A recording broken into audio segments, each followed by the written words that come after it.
দর্শক, ইন্ডিপেন্ডেন্ট ডিজিটালে স্বাগতম। আমি সঙ্গে আছি সুপ্রিয় শিকদার। ইন্ডিপেন্ডেন্ট ডিজিটালে আজ আমাদের বিশেষ আয়োজন ভারতের নির্বাচন নিয়ে। আমরা কথা বলবো ভারতের লোকসভা নির্বাচন কেমন হলো, শেষ ধাপের ভোট গ্রহণ হয়ে গিয়েছে। আজ ভারতের লোকসভা নির্বাচন নিয়ে কথা বলতে আমাদের সঙ্গে উপস্থিত হয়েছেন ইন্ডিপেন্ডেন্ট ডিজিটালের নির্বাহী সম্পাদক সেলিম খান। সেলিম খান, আপনাকে স্বাগতম। ধন্যবাদ। আপনি জানেন যে ভারতের লোকসভা নির্বাচনের সপ্তম ধাপ শেষ হয়ে গেল। সারাদিন নানা ব্যস্ততা, নানা সংবাদ সংগ্রহ। এর মধ্যে 543টা আসনের মধ্যে 272টা আসনে যে জয়লাভ করবে, যে আসন পাবে আর কি, সেই মূলত জিতে যাবে আর কি। তো এরই মধ্যে এক্সিট পোল যেটা বুথ ফেরত সমীক্ষা সেটা আসতে শুরু করেছে। আসলে কি দেখছেন?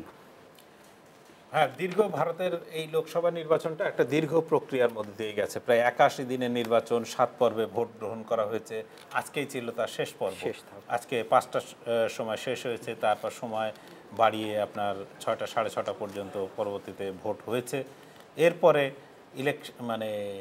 ভোট বুথ ফেরত যে সমীক্ষা, সেই সমীক্ষার রেজাল্টও আসতে শুরু করেছে। এইবারের নির্বাচনে অনেক কিছুর মধ্যে যেটা ছিল সেটা হচ্ছে যে মূলত ভারতে প্রায় দুটো দলে বা দুটো জোটের মধ্যে ভাগ হয়ে গেছিল। একটা হচ্ছে বিজেপির নেতৃত্বে এনডিএ, আর একটা হচ্ছে কংগ্রেসের নেতৃত্বে ইন্ডিয়া জোট।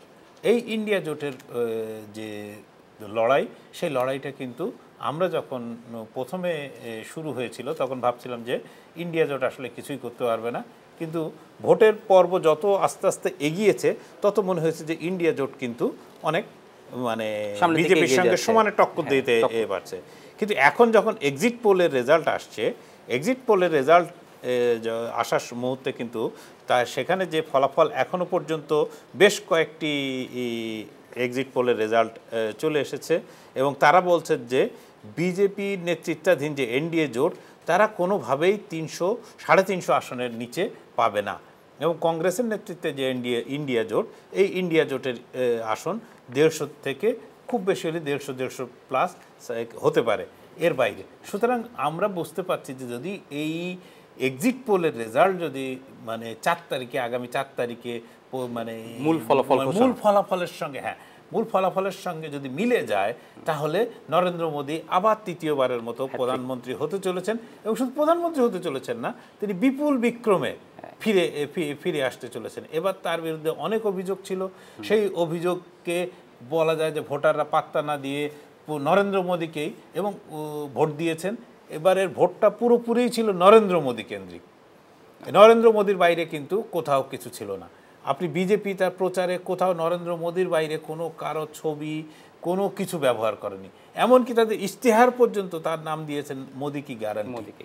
ফলে পুরো নির্বাচনটাই বিজেপি বা এনডিএ জোটের জন্য ছিল মোদীময় নির্বাচন। ফলে এই যদি ফলাফল হয়ে থাকে বা 4 তারিখে যদি এই ফলাফল হয়, তাহলে অবশ্যই স্বীকার করতে হবে যে ভারতবর্ষের মানুষ মোদীকেই নেতা হিসাবে মেনে নিয়েছেন এবং তার উপরে আস্থা রেখেছেন। আচ্ছা সেলিম খান, এর মধ্যে অনেকগুলো এক্সিট পোল চলে এসেছে, এক্সিট পোলের খবর আপনার কাছে আছে আমরা জানি। আসলে এই এতক্ষণ ধরে এই ফলাফল বিশ্লেষণে কি মনে হয় জয়ের পথে কে আসলে? আবারও বলি যে জয়ের পথে যদি এক্সিট পোলের ঠিক হয়, তাহলে কিন্তু বিজেপি বা নরেন্দ্র মোদী পরবর্তী প্রধানমন্ত্রী হতে চলেছেন, এ বিষয়ে কোনো সন্দেহ নেই। কিন্তু সমস্যা হলো যে এক্সিট পোল যে সবসময় মেলে তা কিন্তু না।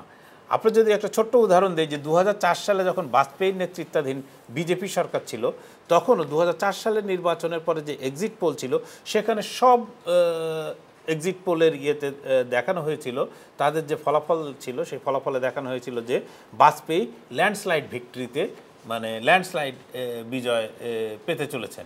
কিন্তু আদপে যখন ফলাফল প্রকাশ হলো, তখন কিন্তু দেখা গেল যে বাজপেয়ী জিতলেন না, জিতলো হচ্ছে কংগ্রেস এবং তার সঙ্গী সাথীরা। ঠিক একইভাবে যদি 2015-র নির্বাচনের কথা দেখি, তাহলে আমরা দেখব যে 2015-তে বিজেপি দিল্লিতে আসছে, এটা একদম পরিষ্কার ছিল।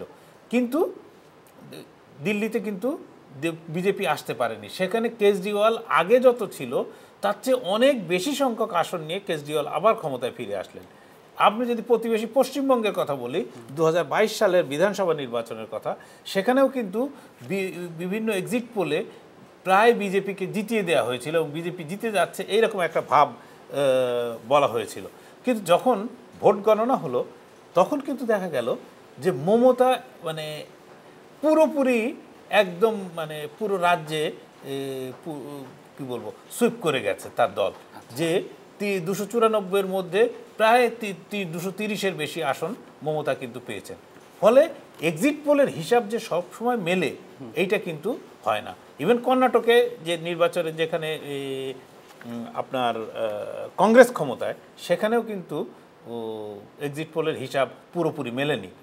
আচ্ছা, তার মানে মূল ফলাফল আর এক্সিট ফল সব সময় তো আসলে এক হয় না, এক হয় না, ভ্যারি করে। এর একটা সায়েন্টিফিক বেসিস আছে, ফলে কিছু না কিছু কাছাকাছি কিছু না কিছু হয়। আচ্ছা, বিরোধী জোট যে ইন্ডিয়া জোট, ইন্ডিয়া জোট আসলে এক্সিট পোলকে কিভাবে দেখছে? ইন্ডিয়া জোট এক্সিট পোলকে প্রথমেই তারা, মানে আমি গতকালের কথা বলি, গতকাল অখিলেশ যাদব, পরে রাহুল গান্ধী, তারা কিন্তু তাদের নেতাকর্মীকে বলেছিলেন যে এক্সিট পোলেরকে আপনারা পাত্তা দেবেন না। এক্সিট পোলে বিজেপি, মানে যে ভারতের মিডিয়া যাদেরকে বলা হচ্ছে মোদী সমর্থক গদি মিডিয়া, তারা এই মিডিয়া পুরোপুরি বিজেপির নিরঙ্কুশ জয়ের কথা ঘোষণা করবে, সুতরাং ওকে একেবারেই আপনারা পাত্তা দেবেন না, এবং ওইখানে যে আলাপ আলোচনা হবে সেখানেও অংশগ্রহণ করার দরকার নেই। বরং আপনারা ফোকাস করেন যে যখন ভোট গণনা হবে, সেই ভোট গণনার সময় যাতে কোনো ধরনের বিচ্যুতি না ঘটে, ইলেকশন কমিশন যাতে কোনো রকম ওইখানে 2 নাম্বারি না করতে পারে, সেই দিকে নজর রাখুন। এই জন্য আজকে কিন্তু দিল্লিতে আপনি জানেন কংগ্রেসের সভাপতি যিনি মল্লিকার্জুন খাড়গে, সেই খাড়গের বাড়িতে একটা মিটিং হয়েছে। এই মিটিং হয়ে ইন্ডিয়া জোটের 22টি দলের বিভিন্ন শ্রেণীর নেতা এবং বিভিন্ন শ্রেণীর নেতা প্রায় সবাই, মানে একদম টপ লিডাররা সেখানে উপস্থিত ছিলেন, এবং সেখানে উপস্থিত থেকে তারা কিন্তু বিস্তারিতভাবে যে নির্বাচন 4 জুন ভোট গণনা কেন্দ্রে কিভাবে তাদের কর্মীরা কাজ করবেন, কিভাবে তাদের কর্মীরা মানে দেখাশোনা করবেন, সেটা কিন্তু তারা নিজেরা ঠিক করেছেন, এবং ঠিক করার পরে সেটা জানিয়েও দিয়েছেন, কিছু অভ্যন্তরীণ, কিছু বাইরে যেটুকু। তবে এইখানে যেটা গুরুত্বপূর্ণ সেটা হচ্ছে যে এই এক্সিট পোলের কথা মাথায় রেখেই মল্লিকার্জুন খাড়গে কিন্তু তার 1 ঘন্টা আগেই ঘোষণা করেছেন যে ইন্ডিয়া জোট 295+ আসন পেতে চলেছে, এবং তারাই পরবর্তী সরকার গঠন করবে। এক্ষেত্রে যে কোনো বিচ্যুতি হওয়ার, তাকে জিজ্ঞাসা করা হয়েছিল যে আপনি এই রেজাল্ট কোথা থেকে পেলেন, বলে আমার কাছে তো সরকারি কোনো মেশিনারি নেই, কিন্তু আমাদের দল এবং আমাদের জোটের যারা সবাই বা বিভিন্ন জায়গা থেকে তথ্য পেয়েছি, তার ভিত্তিতে আমি এই বলছি। এটা হচ্ছে জনগণের মানে জরিপ, এটা মানে আমাদের কোনো জরিপ না। আচ্ছা, এই সেলিম খান, আপনার কথায় মোটা দাগে একটু বোঝা গেল যে বিরোধী দল আসলে এক্সিট পোল জিনিসটায় আসলে একটু বিশ্বাসী না, তারা চাচ্ছে না এক্সিট পোলের বিষয়ে জানতে। তো মানে তারা আসলে কেন এক্সিট পোলের বিরুদ্ধে? এক্সিট পোলের বিরুদ্ধে কারণ শুধুই কি ওই যে গদি মিডিয়া যেটা বলা হচ্ছে এটার কারণেই শুধু এক্সিট পোলের? একটা তো অবশ্যই যে এই মিডিয়া আপনার যে জায়গায় নিজেদেরকে, ভারতের মূলধারার সংবাদ মাধ্যম যে জায়গায় নিজেদেরকে নিয়ে গেছে, সেইখানে তাদের বিশ্বাসযোগ্যতার মানে একেবারে তলানিতে এসে ঠেকেছে। ফলে এই বিশ্বাসযোগ্যতাকে ফিরিয়ে আনাটা, যদি আপনার কি হয় যখন কোনো নির্বাচন বা হয়, দেখা যায় যে মূলধারা সংবাদ মাধ্যম কিন্তু মূলত বিরোধী দলের দিকে একটু হলেও পক্ষপাত করে, কিন্তু এই দেখা গেল নির্বাচনে 2024-এর নির্বাচনে দেখা গেল বিরোধী দল পুরোপুরি পত্রিকা, টিভি সব থেকে পুরো মুছে গেছে। সেখানে কোনো এই যে রাহুল গান্ধী, অখিলেশ, তেজস্বী, এরা এত সভা সমাবেশ সব করেন, তাদের কোনো নিউজ কিন্তু যায় না। কিন্তু মোদি যখন মানে একান্তে ধ্যানে বসেন, সেই 45 ঘন্টার সেই বিবেকানন্দ রকে, যেটা একেবারে ভারতের কন্যাকুমারিকা, শ্রীলঙ্কা এবং ভারতের মাঝখানে ভারত মহাসাগরের ইয়েতে অবস্থিত, সেইখানে কিন্তু ক্যামেরার পর ক্যামেরা মানে তার দীর্ঘ সময় ধরে প্রচার করতে থাকে।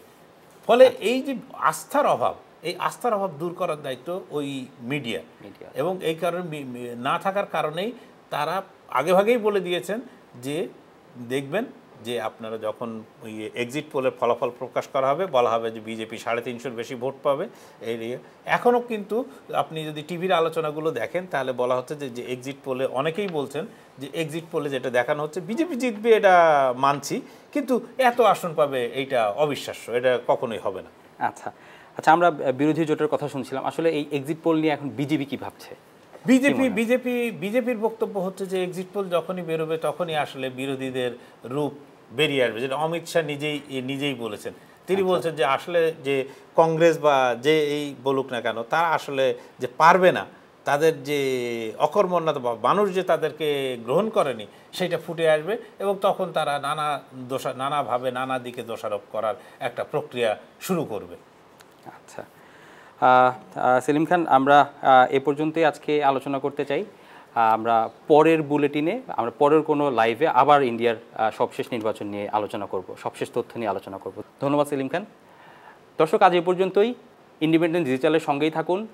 ভারতের নির্বাচন সহ সারা পৃথিবীর সব খবর জানতে ভিজিট করুন itbd.com-এ। ধন্যবাদ।